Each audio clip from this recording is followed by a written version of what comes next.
Allahumma salli wa sallim wa barik ala sayyidina wa habibina wa nuri qulubina Muhammadin sallallahu alaihi wasallam wa ala alihi at-tahirin at-tayyibin wa ashabihi al-ghurril mayamin wa man tabi'ahum bi ihsanin ila yaumiddin, amma ba'd. Ayyuhal muslimun rahimakumullah, usikum jami'an wa nafsi bittaqwallah wa ta'ati Rasulillah sallallahu alaihi wasallam. Allahumma anfa'na bima 'allamtana wa 'allimna ma yanfa'una wa zidna ilma wa rzuqna fahma wa atina hikmah wa barik lana fi majlisina hadza bi rahmatika ya arhamar rahimin. Subhanaka la ilma lana illa ma 'allamtana innaka antal alimul hakim. Ya Fattahu ya Alimu iftah 'alaina futuhal 'arifin. Yang Allah hormati segenap pimpinan Telkom Raja Wali, yang paling hormati semua karyawan, sudah barang tentu kita semua adalah sholimun mujahidun, insyaallah. Semoga sholat kita diterima Allah Subhanahu wa taala. Hadirin kiram rahimakumullah, memasuki hari ke-17 di dalam qaul yang mu'tamad, pendapat yang kuat bahwasanya 17 Ramadan ini adalah nuzulul Quran, hari atau malam. Sebetulnya malam, bukan hari ini, tapi malam nuzulul Quran, turunnya Al-Quran. Al-Quran itu memang turun secara berangsur-angsur ya kira-kira selama 23 tahun. Namun dari Lauhul Mahfuz ke Baitul Izzah itu di malam nuzul Quran. Jadi kalau kita susun rinciannya seperti ini. Al-Quran dari Allah Subhanahu wa taala. Lalu Allah transfer ke malaikat. Lalu malaikat simpan itu di Lauhul Mahfuz. Selama wallahu a'lam mungkin ribuan tahun, puluhan ribu tahun, wallahu a'lam di Lauhul Mahfuz. Nah, baru dari Lauhul Mahfuz turunlah ke Baitul Izzah di 17 Ramadan, begitu kata para ulama Ahlussunnah wal Jamaah.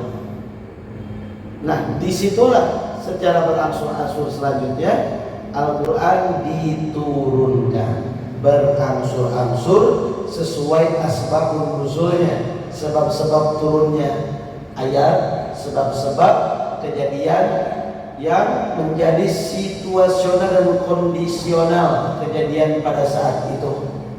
Contohnya ketika Nabi di Gua Hira, Nabi mencari yakni apa yang harus beliau cari, karena isyarahnya udah kuat, isyarah nubuwah kenabian udah kuat.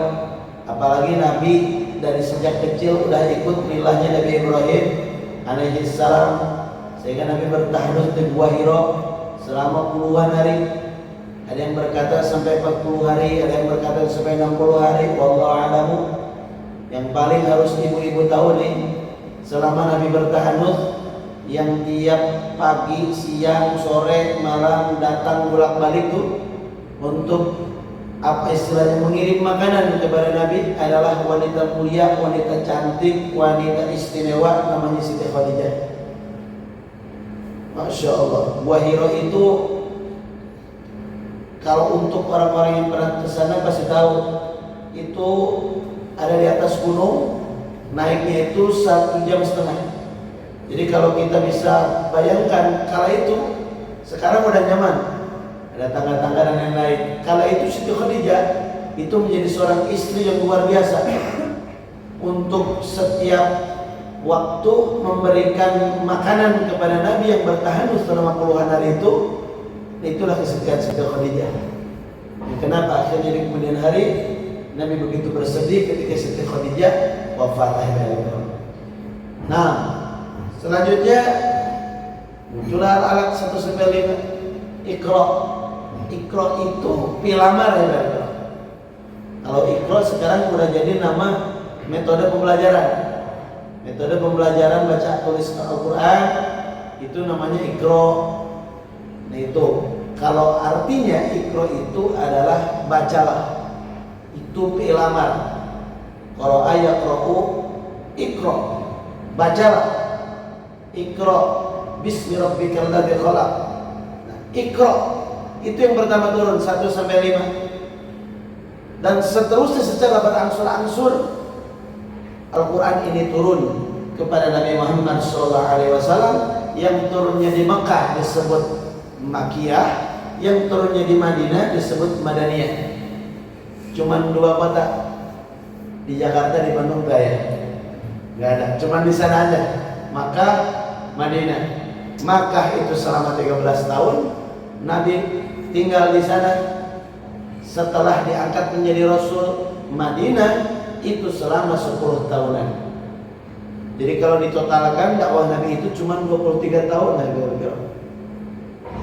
kita bisa lihat ini, Nabi dakwah 23 tahun tapi bisa merubah peradaban dunia. Nah, inilah kehebatan dakwah Sayyidina Muhammad SAW. Nah, yang harus kita lihat dulu agar lebih mendorong rasa cinta kita kepada Al-Quran, terutama kita lihat dulu data-data yang ada di dalam beberapa kitab salafiyah. Ternyata Nabi kita Muhammad SAW berpuasa cuma 9 kali sepanjang hidupnya. Jadi Nabi, kalau kita lihat di dalam kitab Riyadul Badi'ah syarahnya, di situ ada keterangan bahwa Nabi kita itu mulai diwajibkan puasa Ramadan itu di tahun kedua Hijriah, atau berarti 2 tahun setelah Nabi di Madinah. Atau kalau kita lihat usia Nabi, berarti kurang lebih saat itu usia Nabi 54 tahun. Sedangkan kita sudah pada paham Nabi itu meninggal dunia usia 63 tahun. Berarti kita boleh hitung Nabi ketemu Ramadan cuma 9 kali kurang lebih.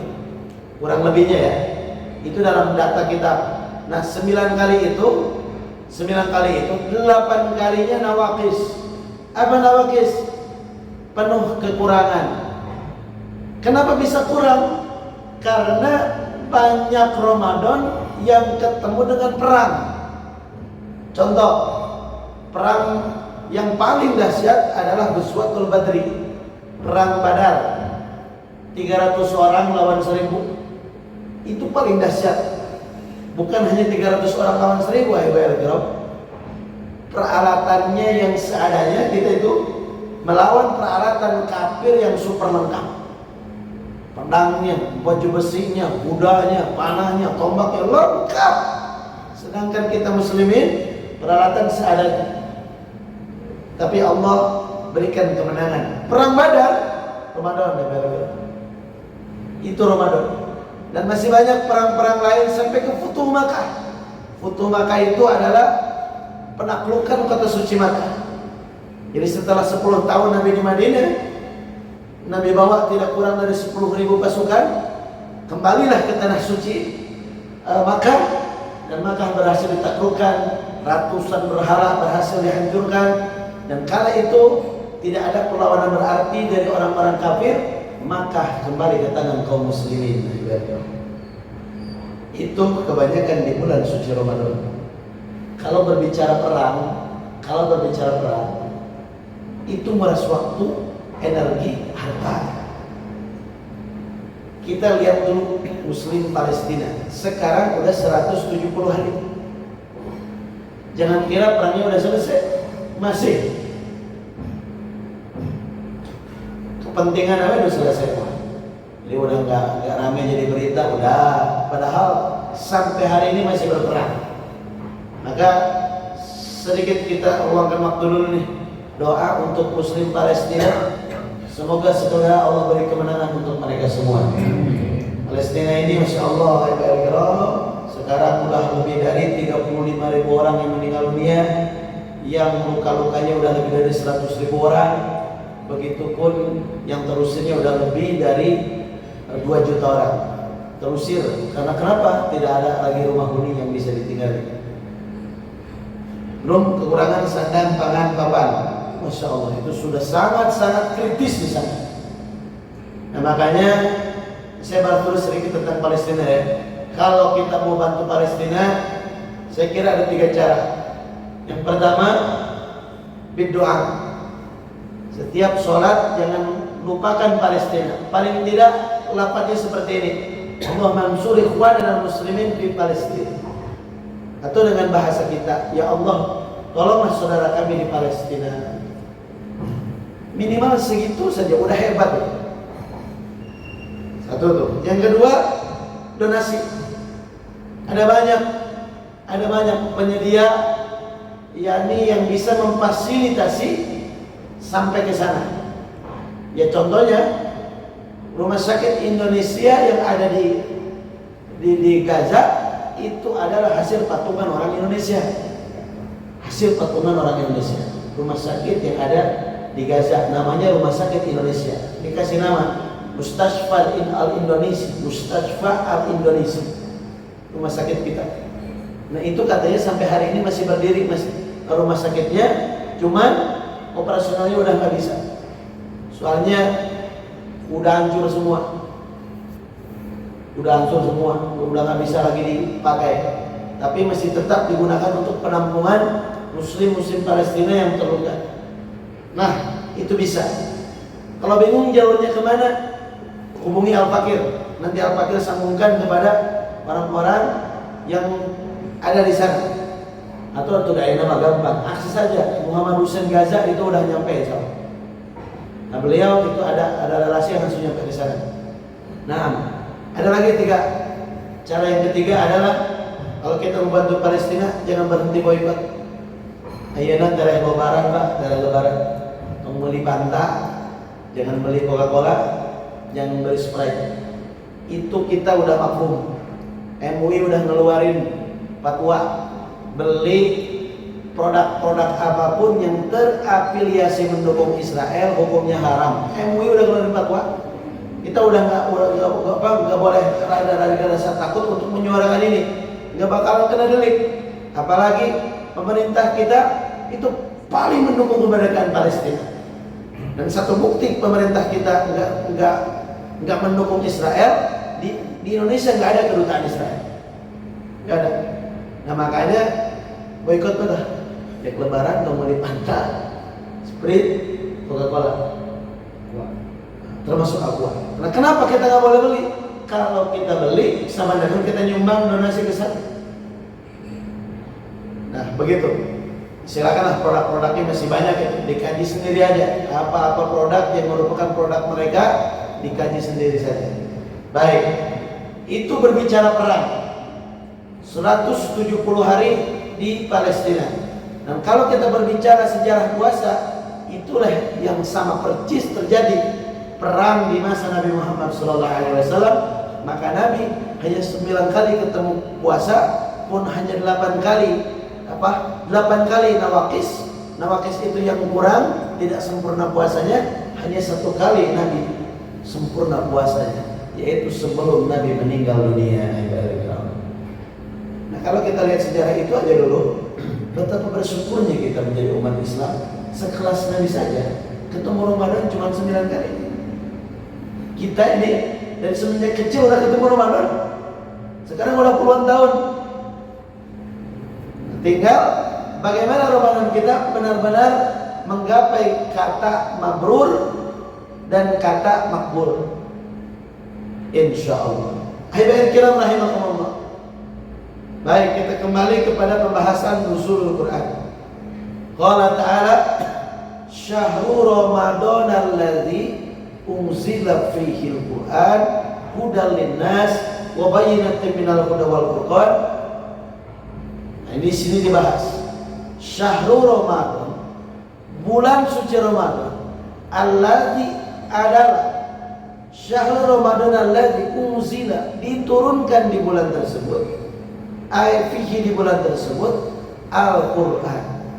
Jadi kita nggak usah ragu lagi, Al-Quran sendiri yang menyebutkan bahwa Al-Quran diturunkan di bulan suci Ramadan. Tepatnya adalah insya Allah tanggal 17 Ramadan. Memang ada ikhtilaf para ulama. Ada yang mengatakan tanggal 19, ada yang mengatakan tanggal 23, dan seterusnya.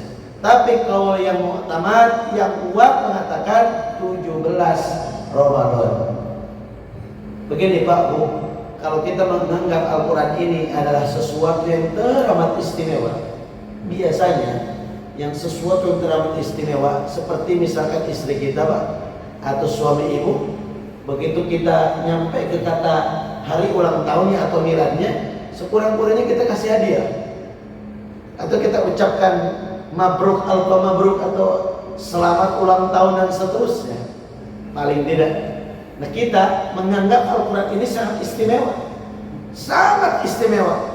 Kenapa kita sebut sangat istimewa? Kalau nggak ada Quran, wallahu alam bagaimana hidup kita hari ini. Wallahu alam. Makanya kita lihat dalam ayatnya, syahrul ramadan alladzi unzila fihil Quran hudan linnas. Al-Quran itu adalah petunjuk bagi manusia. Ini sifatnya umum Pak.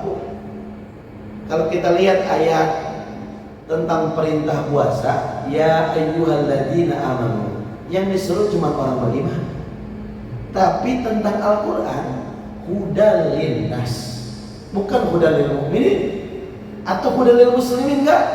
Allah katakan Al-Quran ini hudal linnas, petunjuk bagi seluruh manusia. Dan kalau kita lihat beberapa fakta, tidak kurang dari 800 tahun sebetulnya Islam ini memimpin peradaban dunia. Tidak kurang dari 800 tahun. Kalau orang barat baru 100 tahunan. Kita boleh ngitungnya dari 1924 aja dari situ. Dari kerajaan Turki Utsmani, khilafah Turki Utsmani runtuh kala itu, nah barulah barat memimpin peradaban. Sebelumnya kita yang memimpin, umat Islam yang memimpin. Nah, apa kaitannya dengan peradaban? Hudal linnas, petunjuk bagi manusia. Ternyata peletak dasar keilmuan sains kebanyakan adalah ulama-ulama kita. Silahkan searching di Google, begitu banyak ulama-ulama kita yang menjadi peletak dasar sains, ilmu-ilmu teknologi. Hampir semua bidang ilmu. Kedokteran kita punya Ibnu Sina, matematika kita punya Al-Jaber, begitupun yang lain-lainnya, sampai urusan kimia, urusan optik itu yang menemuin ulama kita, urusan yakni astronomi yang nemu ulama kita. Para ulama dari mana itu? Yang jelas adalah dari Al-Quran. Al-Quran kalau didalami dengan baik, beserta tafsir yang benar, beserta asbabun nuzul yang baik, bersama ulum tafsirnya, bersama ilmu nahwu syaratnya, ilmu mantik ma'ani bilagahnya, itu akan menghasilkan penafsiran yang sangat-sangat kaya dan serat dengan ilmu. Masya Allah. Ini saja yang harus kita lihat nih, beberapa fakta. Dari mana orang-orang tahu jasad Fir'aun? Karena setelah berabad lamanya, semenjak dikatakan Ramses IV itu adalah tenggelam, nggak ada yang tahu jasadnya di mana. Nggak ada yang tahu karena tenggelam. Nah, dari situ baru abad-abad ini ada pengakuan dari Prancis kan. Prancis yang menggali informasi kenapa dari sekian banyak Fir'aun itu ada banyak. Ada Ramses I, Ramses II, Ramses III, Ramses IV, Ayah Mangkubuwono 1, 2, 3, 4, 5, 6 sampai 10 seperti itu. Nah, Prancis mengkaji ini kenapa nih ada satu Fir'aun yang sampai ke pori-pori dan ke organ-organ tubuhnya penuh dengan garam. Ini Fir'aun yang mana yang tenggelam? Mereka cari data di Injil, nggak ada. Mereka cari data di Taurat, nggak ada. Tapi mereka temukan dalam Al-Quran. Datanya ada. Oh, ini Fir'aunnya di Nabi Musa ya. Nah, untuk lebih meyakinkan, mereka datang ke Al-Azhar, Kairo Mesir pada kala itu. Mereka datang ke sana. Mereka bertanya kepada para doktor di sana. dan akhirnya sodakta, benar engkau hai profesor, engkau menemukan Fir'aun yang selama ini kami cari-cari. Inilah Fir'aun atau Ramses IV yang kala itu berperang dengan Nabi Musa alaihi salam, yang sampai detik ini jasadnya diabadikan. Masya Allah, sadaqallahul azim. Maha benar Allah dengan segala firman-Nya. Hudan linnas. Al-Quran menjadi petunjuk untuk manusia, bukan hanya untuk orang beriman saja. Ada lagi kalau kita lihat fakta. Ada seorang Katolik, kala itu dia sedang menonton televisi. Di dalam televisi dia melihat pemaparan dari ilmuwan dari NASA, ilmuwan sains dari NASA tentang astronomi. Dikatakan oleh ilmuwan tersebut bahwa bulan ini memiliki lembah yang terbentang dari titik ini sampai dengan titik yang lain, seolah-olah bulan ini pernah terbelah. Itu kata ilmuwan dari NASA. Nah, orang Katolik ini penasaran, benarkah Al-Quran ini terbelah? Dia cari di Injil gak ketemu, dia cari di Taurat gak ketemu, dia cari di Al-Quran baru ketemu. Masya Allah. Kapan itu terjadi? Ketika orang-orang kafir menghujah Nabi kita, ya Muhammad, kalau benar engkau Rasul, buktikan mana mujizat kamu. Akhirnya Allah mengizinkan Nabi untuk membelah bulan pada kali itu. Bulan itu Nabi belah dan Nabi tempelkan kembali. Dan itu bekas tempelannya masih ada sampai detik ini, membentuk lembah di bulan. Dan lebih hebat lagi, kejadian bulan terbelah itu pernah dipersaksikan langsung oleh kerajaan Hindi. Kerajaan Hindi, kronik atau temuan tulisannya hari ini dipaparkan bahwa di dalam kronik itu ada tulisan, kami benar-benar melihat bulan terbelah. Itu bukti sejarah. Hudan linnas. Al-Quran jadi petunjuk untuk manusia, bukan hanya untuk orang Islam saja. Banyak hal kalau kita lihat. Lalu apa lagi? Hudan linnas wa bayyinatin minal huda.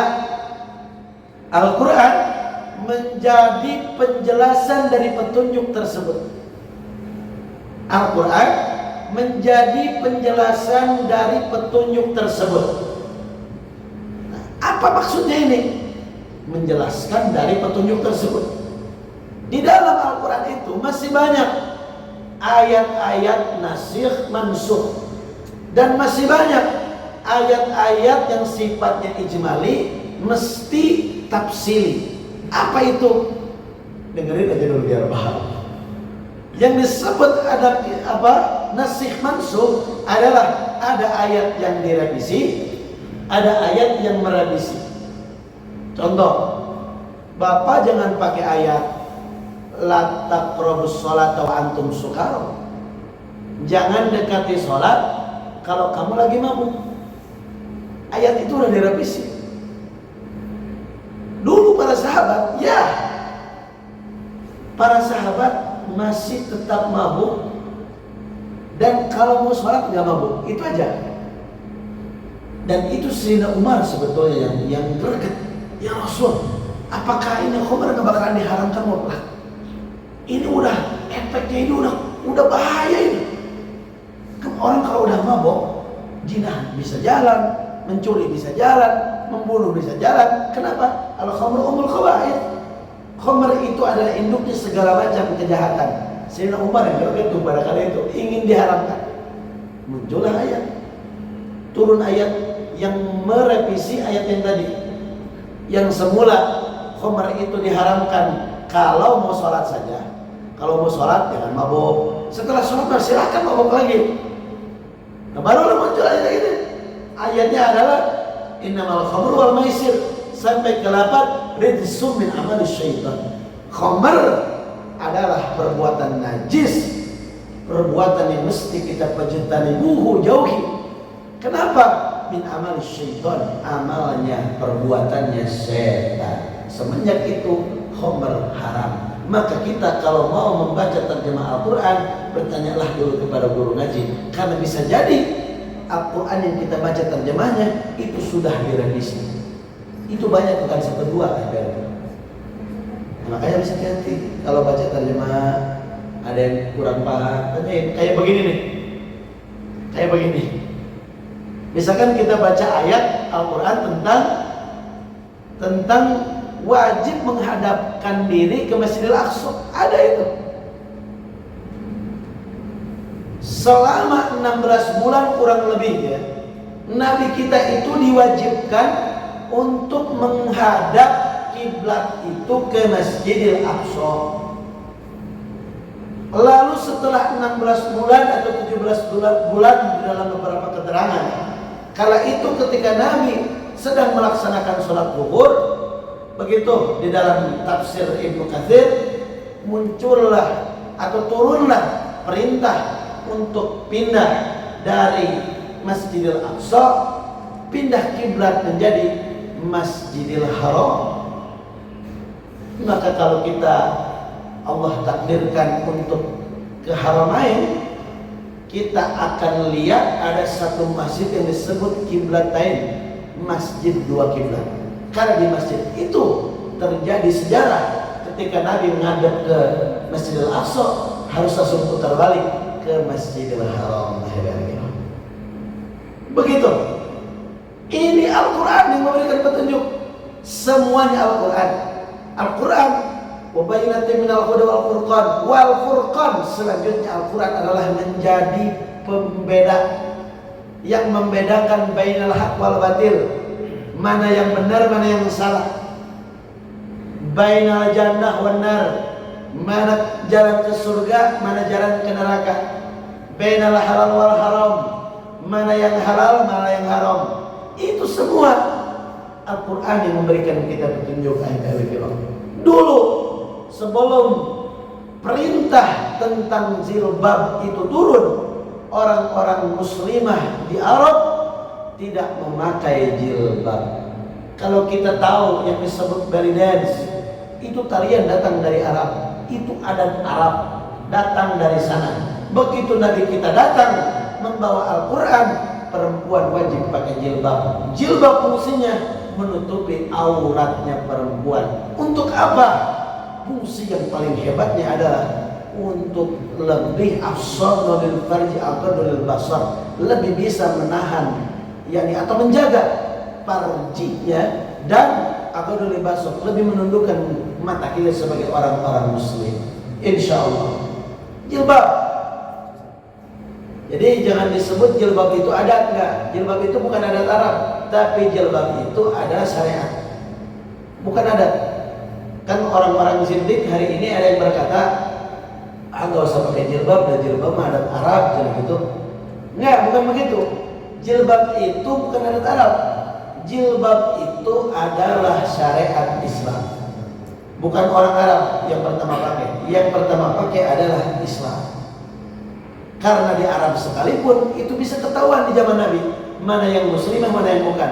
Yang muslimah pakai jilbabnya, yang enggak muslimah enggak pakai jilbab. Dari situ menunjukkan jilbab bukan adat, tapi jilbab adalah suatu fashion muslimah untuk menutupi aurat. Saking istimewanya perempuan, Allah tutupi jami'u badaniha ila wajhi wal kafain.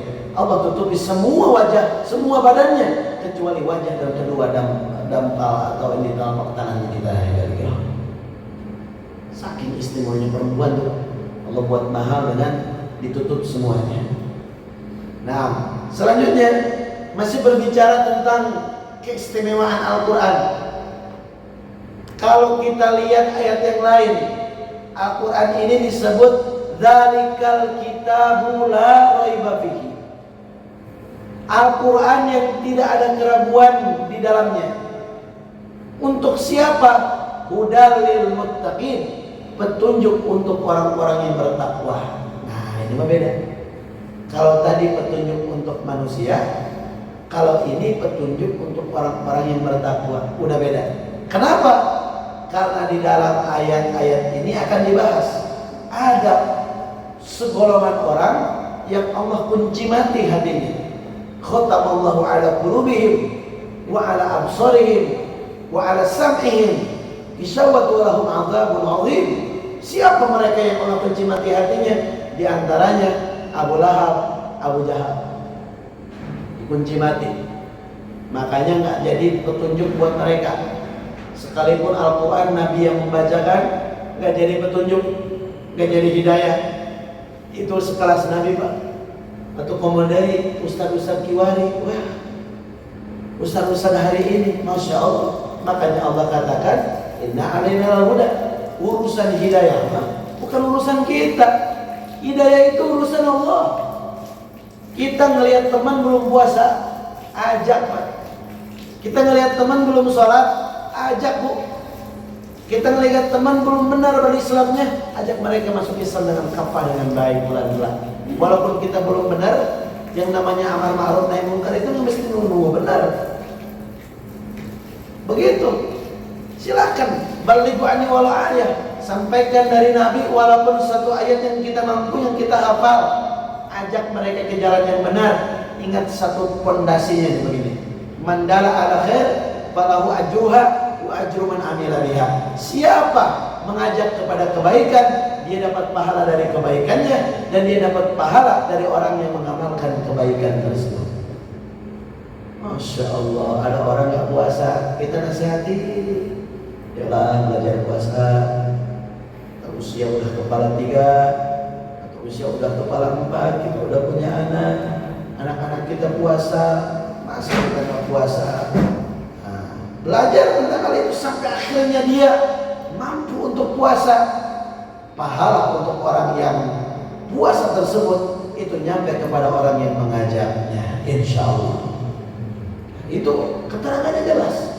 Jadi ada multi level pahala untuk orang yang mengajak. Jangankan berbicara bisnis saja, di dalam urusan agama pun, kalau kita ngajak orang, kita dapat pahala.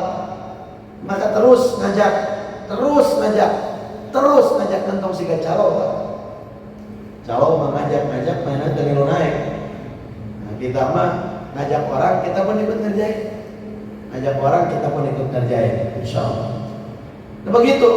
Jadi Al-Quran bukan Al-Qurannya yang apa istilahnya, yang enggak tajam, bisa apa?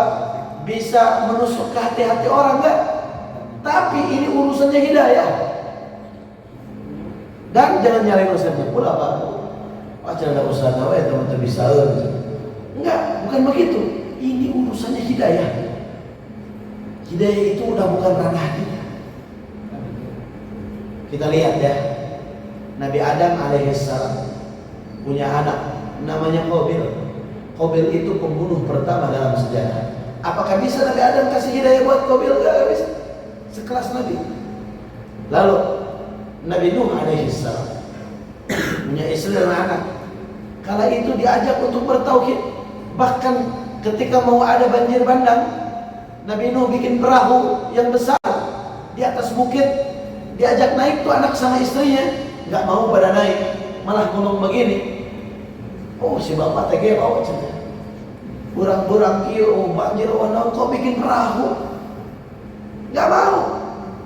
Begitu diajak untuk naik perahu, apa kata Kan'an dan istri Nabi Nuh katakan? Enggak, ayah, nggak mau ikut. Kami mau diam aja di atas bukit. Kalau benar-benar ada banjir. Nabi Nuh gak bisa kasih hidayah buat anak istri. Nabi Lut, siapa Nabi Lut? Nabi Lut itu yang umatnya disebut kaum Sodom, atau bahasa Arabnya Sodom. Apa itu Sodom? Sodom itu adalah suatu daerah yang mana di situ terjadi tindak laku LGBT. Nabi Lut gak bisa kasih hidayah. Untuk siapa? Untuk umatnya, terutama untuk istrinya.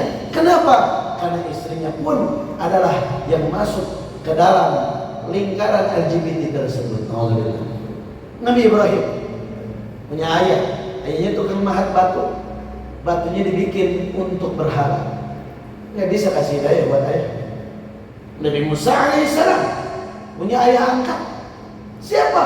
Fir'aun. Fir'aun itu ayah angkat Nabi Musa. Nabi Musa semenjak bayi diurus sama Firaun dan sama ibu angkatnya, yaitu Siti Aisyah, Siti Asia radhiyallahu anha. Yang di kemudian hari kan Siti Asia Allah pilih masuk Islam, tapi Firaun laknatullah alaih sampai mampus Firaun nggak masuk Islam ya. Nabi Musa nggak bisa ngasih hidayah buat Firaun. Termasuk Nabi kita, Nabi Muhammad Sallallahu Alaihi Wasallam. Nabi kita punya paman namanya Abu Lahab. Ya dijawab ibu bapak, Abu Lahab masuk Islam tak? Halo? Ibu lapar aja gitu ya. Abu Lahab masuk Islam tak? Enggak masuk Islam. Padahal pamannya sendiri. Kenapa? Hidayah urusan Allah, bukan urusan Nabi. Abu Lahab jelas ya, itu jelas melawan Nabi. Ada lagi yang aneh dan miris. Siapa? Abu Thalib. Siapa itu Abu Thalib? Itu paman Nabi yang benar-benar sayang kepada Nabi. Sampai kepada Nabi udah nggak sebut keponakan. Itu Abu Thalib kepada Nabi itu panggil anak. Ya Bunaya, anakku. Abu Thalib saking cintanya kepada Nabi.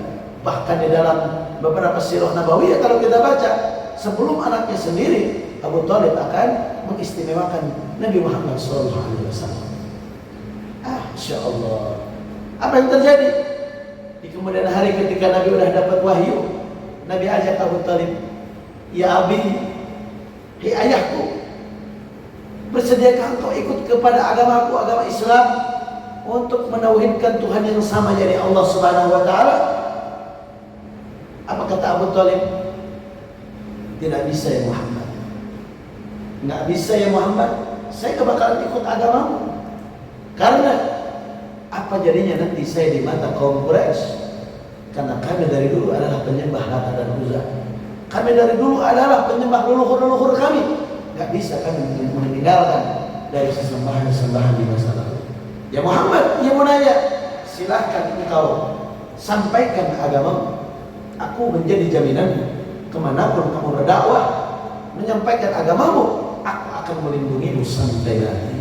Abu Thalib begitu cinta Nabi, melindungi Nabi, dan Abu Thalib nggak masuk Islam akhirnya. Masya Allah. Nah ini dari sini kita dapat beberapa kesimpulan tuh.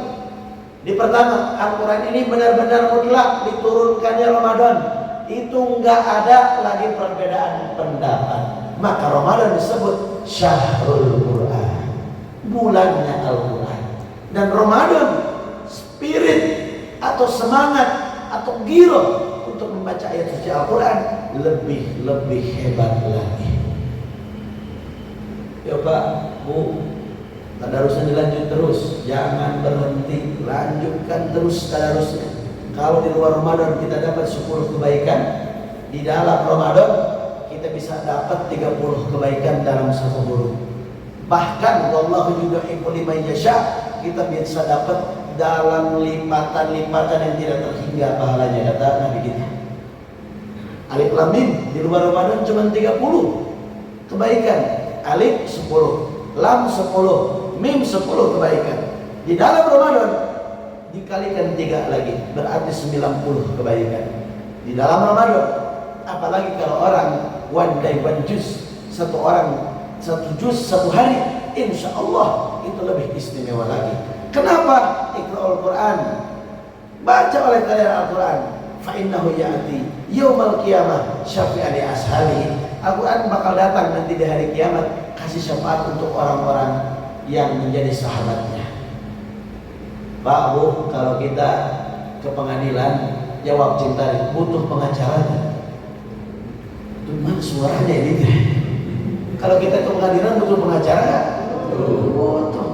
Kita mau ada urusan apa nih? Urusan sengketa, urusan apa? Kita butuh pengacara, kita butuh pembela, betul kan? Itu di dunia.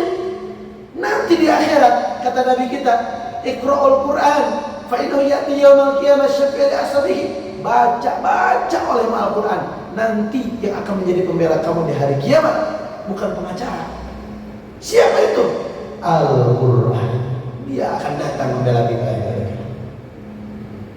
Itu surat Al-Ikhlas, susah dibaca oleh ibu dengan buku ya. Itu akan datang. akan datang membela ibu. Surat Al-Falaq, An-Nas akan datang membela kita.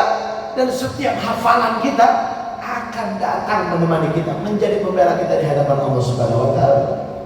Apalagi kalau sampai detik ini kita masih mengkajinya, mempelajarinya, belajar membacanya. Makanya sering saya sampaikan, dari tahun kemarin saya kan ngerasa kaku kumis, urut kumisnya. Wah, saya mah izin udah kumisan mau belajar Quran teh, kumisnya kurut bah. Udah gak boleh ada lagi kata gengsi. Kalau kita lihat di usia para sahabat, mereka belajar Al-Quran di usia senja. Sayyidina Abu Bakar mungkin usia 40-50an, Sayyidina Umar pun sama, Sayyidina Utsman pun sama. Itu di usia senjanya. Cuma Sayyidina Ali yang belajar Al-Quran di usia muda. Kebanyakan di usia senjanya. Kita ini merasa udah senja, kok berhenti mengaji? Kalau ada di dekat rumah kita pengajian, ustadz yang mengadakan majelis, hadir, bismillah, ustadz saya berikut ngaji, saya mau bisa baca ayat suci Al-Quran. Saya takut nanti di akhirat ditanya, bahkan yang dulu ke akhirat dibahasakan akan ditanya, wa ma imamuka, apa pedomanmu, apa imammu? Lisan ini akan pasti menjawab, Al-Quran imami, Al-Quran adalah imammu. Akan pasti menjawab lisan ini tentang pertanyaan yakni mungkar nakir, kalau betul-betul dia bisa baca Al-Quran dan betul-betul dia amalkan Al-Quran. Begitu. Nah, ini yang harus kita perhatikan. Makanya sampai-sampai Nabi kita kasih pujian, khairukum, sebaik-baik kalian, man ta'allama Al-Quran wa 'allamahu, adalah orang yang mempelajari Al-Quran dan orang yang mengajarkannya. Saking istimewanya orang yang belajar Al-Quran. Masya Allah. Gitu Pak. Jadi nggak ada kata selesai untuk belajar. Bismillah. Saya kan sering sampaikan ini nih. Saya sering sampaikan ini. Ini mah murojaah, mengulang supaya lebih kuat keinginan ngaji kita.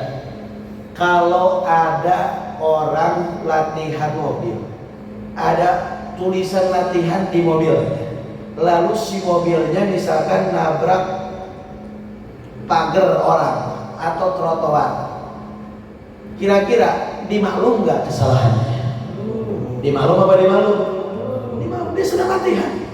Tapi dicopot aja kata latihannya, itu pasti dimintai ganti rugi. Gambaran orang yang udah berhenti mengaji, itu gambarannya dia pelang latihannya udah dicopot. Jadi kalau dia sholat, Fatihahnya salah, rukunya salah, sujudnya salah. Kalau dia puasa, puasanya salah. Kalau dia zakat, zakatnya salah. Semuanya itu nggak ada lagi atas kata rukhsah atau toleransi kan. Karena kenapa? Karena dia udah membuang pelang latihannya. Kenapa? Dia udah berhenti ngaji. Tapi kalau kita hari ini, makanya kata Nabi, utlubul ilma minal mahdi ilal mahdi, tuntut ilmu dari lahir sampai kita mati nanti. Nggak ada kata pensiun ngaji. Sampai nanti kita meninggal dunia, kita ngaji terus, maka pelang itu akan tetap ada ya. Pelang apa sih maksudnya? Jadi ada kata latihan. Muta'allim, orang yang belajar. Malaikat ratib datang tuh. Ketika takbiratul ihram kita salah, ketika bacaan Fatihah kita salah, ketika bacaan sholat kita salah, ketika rukun sholat kita salah, ketika puasa kita salah, malaikat atid pun datang mau nyatet amal buruk. Ketika mau nyatet amal buruk, datang malaikat rakib, jangan dicatat amal buruk. Kenapa? Dia salah kok sholatnya, dia salah kok puasanya, jangan dicatat. Kenapa rakib? Dia sedang belajar. Masya Allah. Nah makanya jangan berhenti ngaji Pak. Jangan, walau seminggu sekali, sebulan sekali, atau sebulan sekali sebetulnya udah paling lama itu. Seminggu sekali kan bagi kita itu sebetulnya Pak lama. Edah sampai 2 kali kita deh. Itu jasmani ya. Makan sehari 2 kali. Ruhani ini lebih butuh asupan. Apa asupan rohani? Ilmu, zikir, hikmah. Itu untuk menambah ruhaniyah kita agar lebih baik dan lebih baik. Begitu ya. Oh, belajar. Maka saya mah setuju ada pengajian di Telkom kayak gini. Ini dipertahankan mau sebulan sekali, mau seminggu sekali. Dan saya kira nih hisaban untuk para pimpinan lebih ringan. Ini Pak Haji. Kenapa? Karena jelas yang namanya bos itu memperkerjakan karyawan. Karyawan itu diperas waktu dan tenaga sehingga waktunya untuk mengaji di rumah masing-masing tersita habis. Sementara kalau diadakan di tempat kerja, hisaban kita lebih ringan, Pak. Kenapa? Kita enggak menghalangi mereka untuk mengaji. Bahkan kita udah memfasilitasi orang-orang untuk mengaji.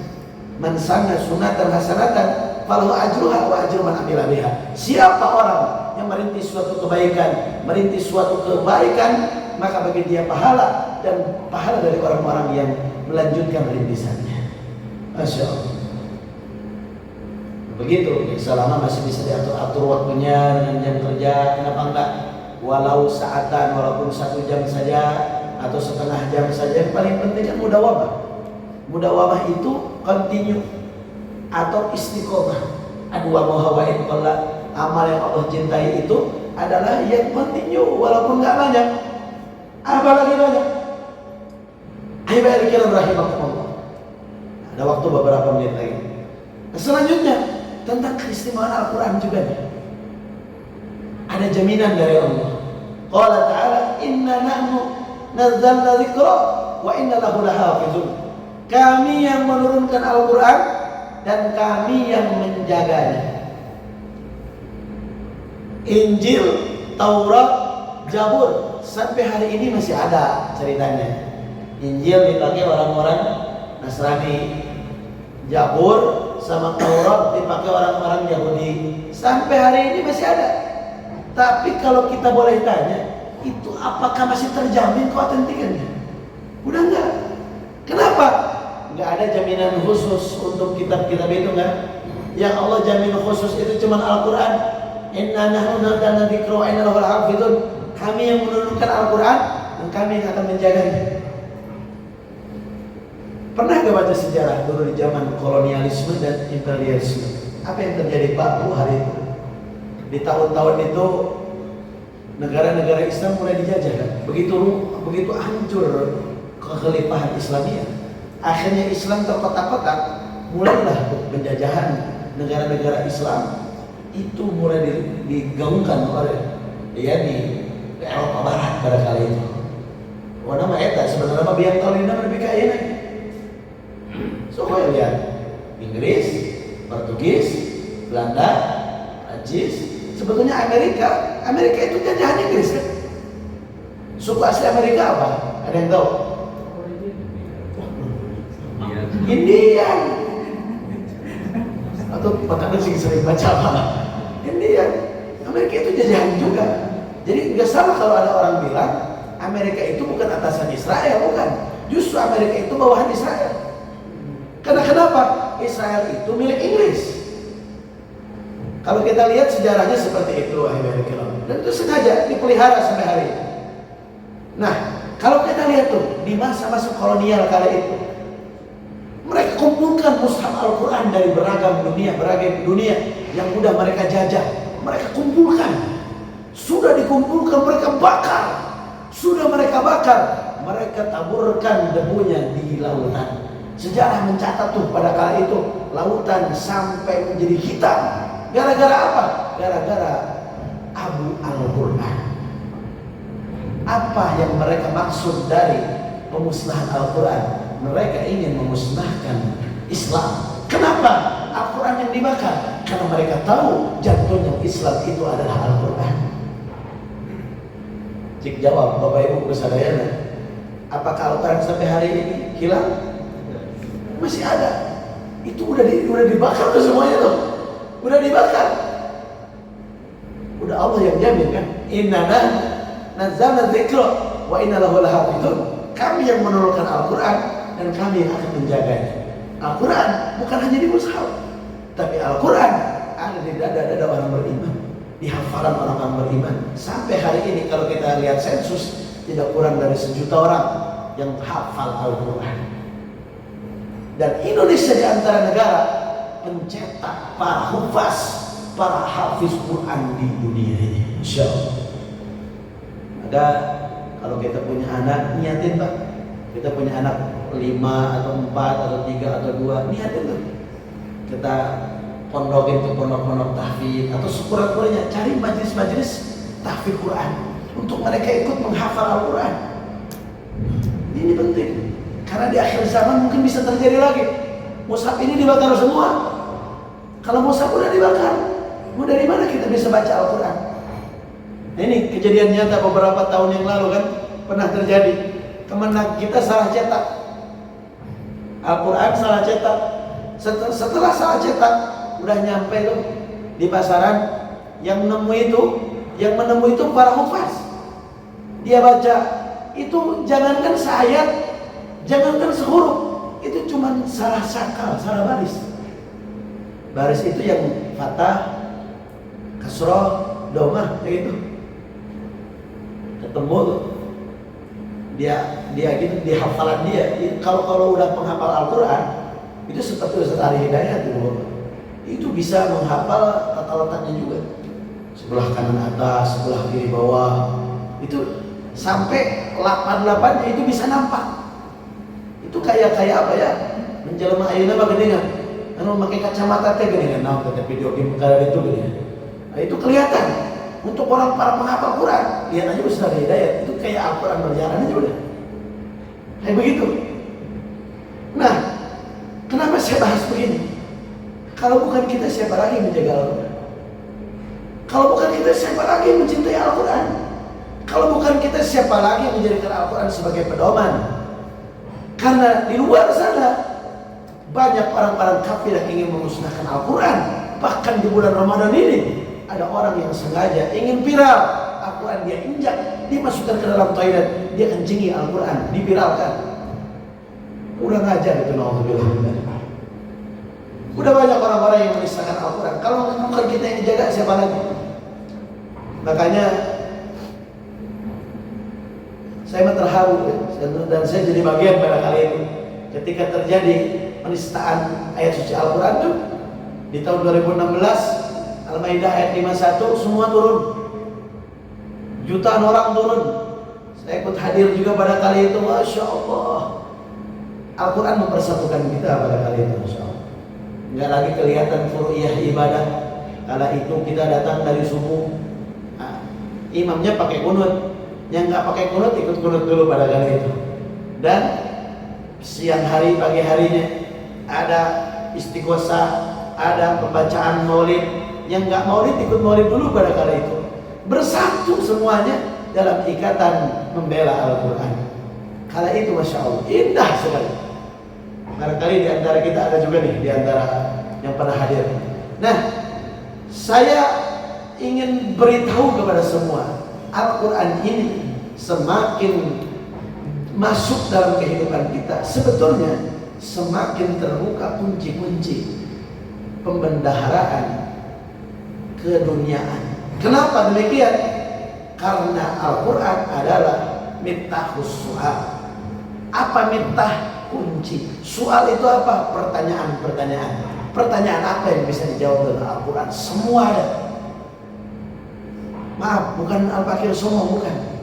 Yang datang ke Pondok Al-Fakir itu di sana, di Bandung Barat, itu beragam profesi, beragam masalah, beragam urusan. Bahkan ada masalah-masalah yang saya tak paham sama sekali. Seperti ada orang-orang yang dia punya usaha apa, lalu dia bergelut di bidang apa, saya nggak paham. Apa ini? Saya nggak paham. Tapi ketika kita buka Al-Quran, itu bisa kita jawab. Urusan apapun bisa kita jawab. Itu, Masya Allah. Maka jangan berhenti, Pak. Jangan berhenti mengkaji Al-Quran. Betul apa yang tadi kata Pak Haji Alex sampaikan, kerja itu nggak ada habisnya. Dibandingkan dengan kerja yang habis, malah usia kita yang habis. Bahkan mengkaji Al-Quran pun nggak ada habisnya, ya. Dibandingkan dengan usia kita yang semakin tua, mengkaji Al-Quran nggak bakalan pernah bisa habis bahasannya. Karena kenapa? Membahas satu ayat pun kita bisa lihat puluhan bahkan ratusan tafsir. Bahkan semua pan ilmu. Sekarang kalau dirinci pan ilmu itu ada, disiplin ilmu itu ada 15. Begini Pak Bu, disiplin ilmu itu dalam Islam, kalau di dalam sekolahan itu mulai disiplin ilmu di apa istilahnya, di kelas-kelas di usia SMP kan. Kalau SD itu masih digabung IPA, IPS, matematik, Indonesia. Beranjak ke SMP mulai kan tuh derajat. IPA itu apa aja tuh? Ada biologinya, ada apa lagi tuh? Lupa lagi apa gitu. Ada kimia, ada fisika. IPS pun sama, ada geografi. Itu disiplin ilmu namanya. Nah, di dalam Islam, disiplin ilmu di dalam Islam kurang lebih ada 15. Dan semuanya dari Al-Quran. Jangan bilang bukan dari Al-Quran. Apa aja dari Al-Quran? Udah jelas.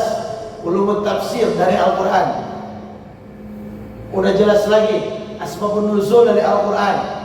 Ilmu nahwu, sharaf, mantik, mani, bilagah. Dan masih banyak lagi ilmu hatta lughatul Arabiyah. Itu dari Al-Quran. Semuanya. Coba Pak, urusan waris sebetulnya beres urusan. Kalau orang mau ngikutin Al-Quran beres. Kenapa sih para syawai urusan warisan orang-orang yang ngikutin Al-Quran? Kalau pakai Al-Quran beres. Jangankan urusan waris, urusan tata negara aja. Kalau Al-Quran dipakai beres. Gak bakalan ya.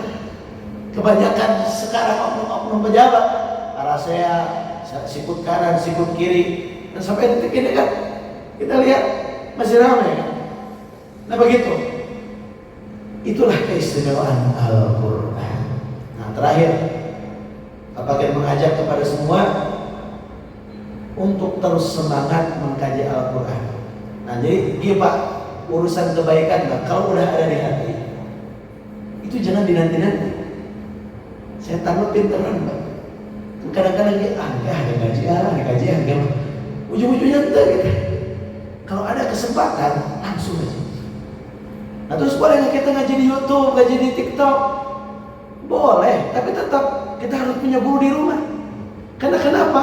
Itu banyak yang masih samar, banyak yang masih istilahnya ijmal, yang mesti ada rincian-rincian penjabaran lagi. Dan bahkan banyak juga yang sesat menyesatkan. Datangi guru kita di rumah. Ustaz, saya nemu di TikTok nih amaliyah ini, hadis ini, ayat ini gimana nih? Boleh nggak diamalkan? Nanti dijawab oleh guru kita. Ini masih ada waktu nggak? Udah beres? Atau ada sisi tanya jawab dulu?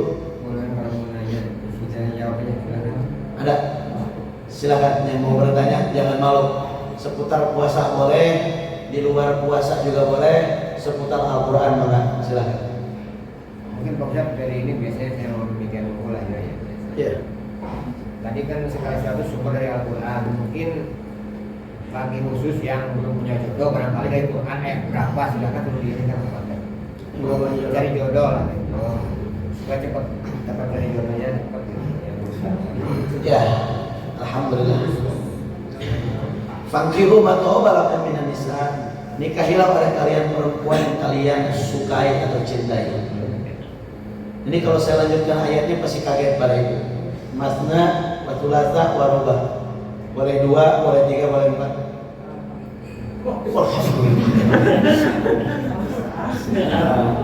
Ini Al-Quran ya. Wa in khiftum ala tadilu fawahidah.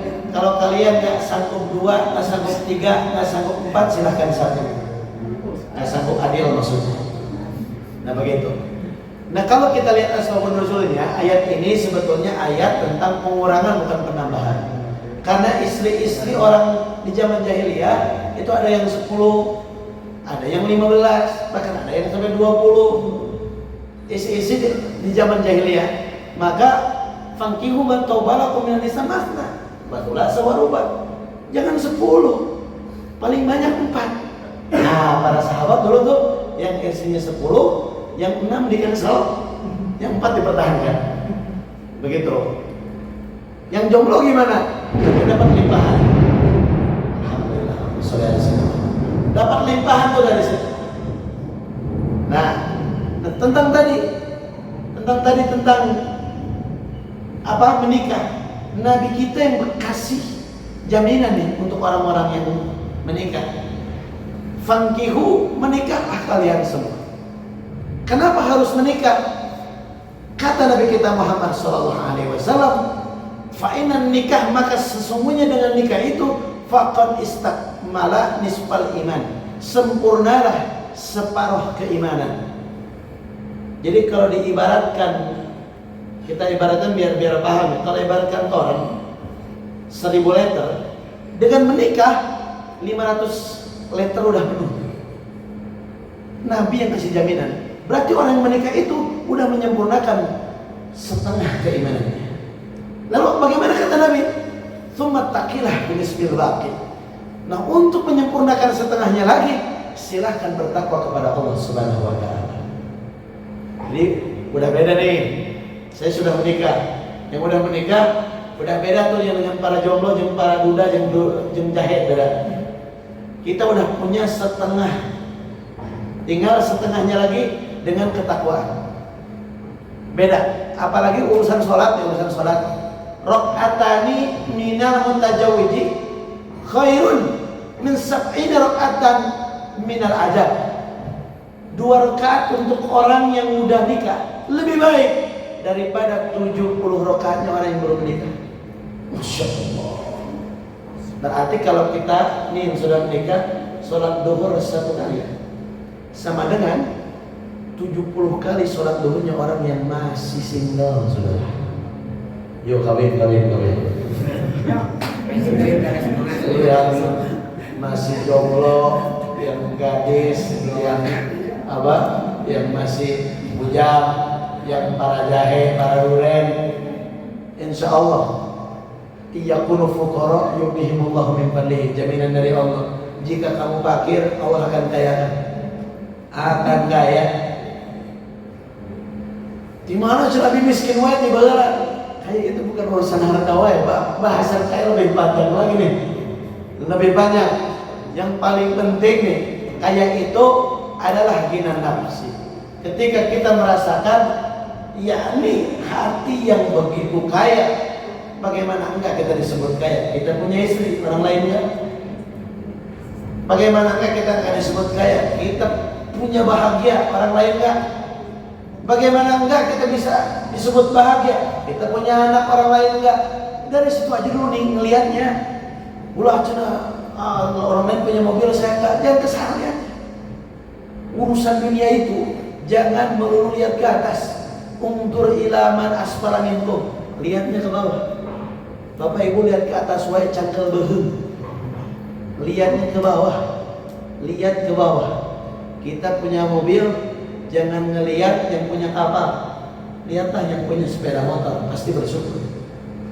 Oh, saya mau punya mobil, orang lain cuma sepeda motor. Yang sepeda motor, jangan lihat yang punya mobil, lihat jangan pakai sepeda. Yang punya sepeda, jangan lihat yang punya motor, lihatlah yang jalan kaki. Yang jalan kaki, jangan lihat yang bisa jalan. Jangan lihat yang pakai sepeda, tapi lihatlah orang yang terbaring di rumah sakit. Yang terbaring di rumah sakit pun jangan melihat orang yang nggak bisa jalan, tapi lihatlah di sebelahnya yang udah meninggal dunia. Pasti bersyukur. Syukur, hidup kita ini akan dipenuhi dengan syukur. Kalau apa? Kalau setiap anugerah dari Allah kita syukuri dengan baik. Bahkan jaminan dari Allah, la in syakartum la azidannakum. Kalau kita syukur ditambah kenikmatannya. Yuk menikah. Ini Pak Haji dan naros kita ya. Di mana ya? Di mana? Berarti banyak jomblo di sini, Pak? Banyak. Kalau masih ada. Kalau mau bebesangan sama saya, ayo.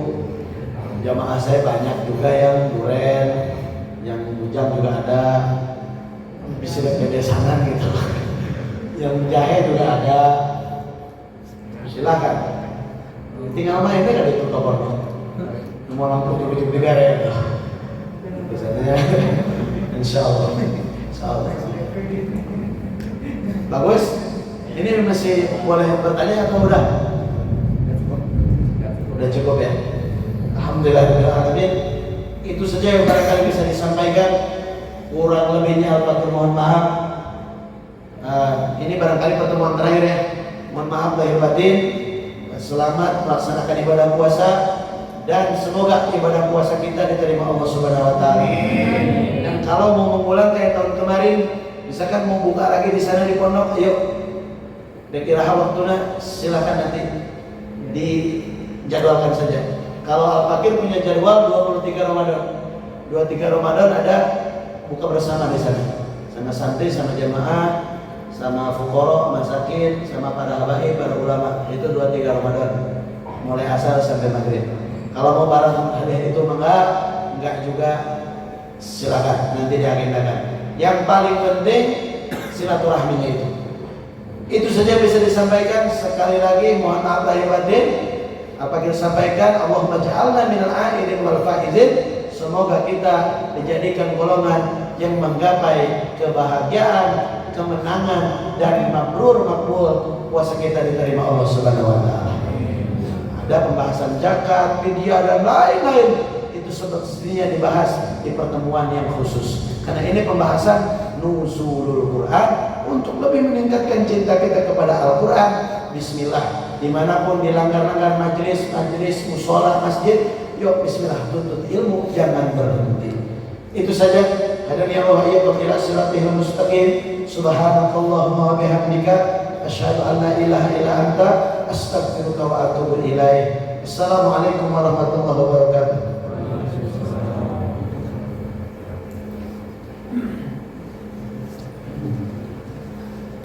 Jadi boleh